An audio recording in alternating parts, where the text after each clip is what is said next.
Why did Tony Hawk come to your birthday party when you were 6? Because we wanted Tony Hawk. My dad somehow managed to get, in touch with him via email and invited him. And Tony said that he would come just as long as he got chocolate cake. And dude, no parents' fee. Like, I think my mom and dad maybe gave him a couple $100, I knew, dude, from a super young age that like skating was my calling. This is what I was supposed to do. Like, Tony coming to my party was just like, all right, this is it. What's a more vivid memory for you, winning X Games gold at 13 or 18? More vivid was the first one, I think the first one. 13 was crazy. And, I just remember like, I think I was like chewing on the medal. I had my hands up and I like did this face like, cause I really just didn't know what happened. Yeah. And that would be the like defining moment for the start of my career as a professional skateboarder. Out of the, I think, 4 or 5 contests that were professional contests of my 13 year, which was 2003, I won all of them, and I was fresh on the scene, including X Games and Slam City Jam and all these things. And I had braces on, like I didn't even know what happened. All of a sudden these contracts are coming in. And for real money. For real money, dude. Right. And they wanted me to travel. And obviously those were part of my obligations, was to travel and to be a part of, the pro circuit. 7-8 months out of the year, scattered, I was gone.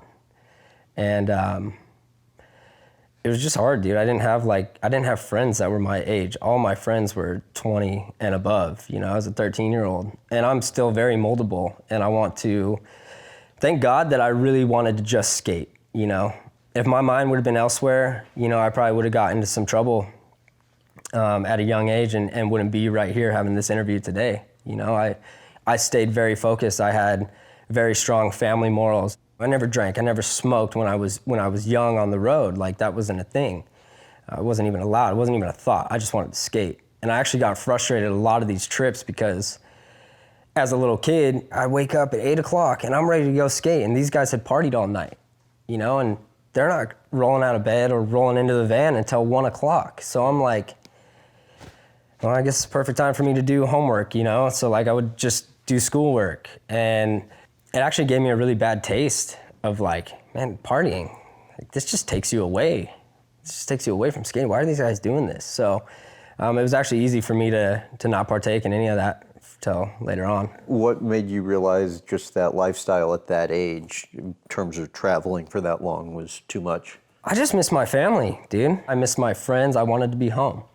And that wasn't an option. And so you eventually decided to go to a normal high school, but I understand that it ended up being pretty challenging for your career. Bro, it was super challenging. But at that point, I had already been to the point where I was like, I am going to freshman year of high school, period. I have to go feel what it's like to be at school.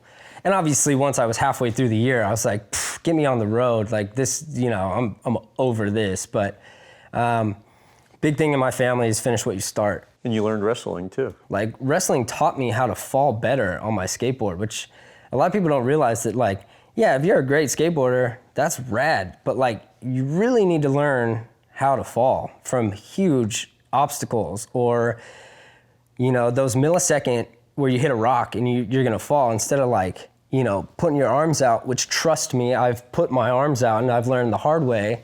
I broke my elbows 8 or 9 times, like, total. And that's from learning, like, falling wrong. Do you feel like it was as good of an educational experience as you wish you would have had? No, I don't, but I don't think I wish I had a different, education. Like, my education was in the streets and traveling the world as a young kid. What was the moment you realized you could compete professionally? That I could compete professionally? Like, I remember distinctly a conversation of, we were all talking about going pro. And they're like, when do you think you're gonna go pro? And like, from that age, I might have been 8 or 9, I was like, 21. I think 21's a good age to go pro. That means I'll put enough time in, like, I think it's gonna take me that long to turn pro, because these guys are good. And then when it happened at 13, it was like, I still had that 21 in my mind, like I had no idea. And how did you prepare for that challenge? I couldn't prepare. I didn't have anyone to base it off of. I literally didn't know anyone in skateboarding that had gone pro that young. I didn't think I was gonna turn pro at 13, dude. Like, I was literally like, I was just doing what I was doing. It was like no pressure. It was like fun. Skating was so fun. I just was stoked to be able to skate with the dudes that I looked up to in skateboarding. I just wanted to be in the same park with those dudes and like belong there.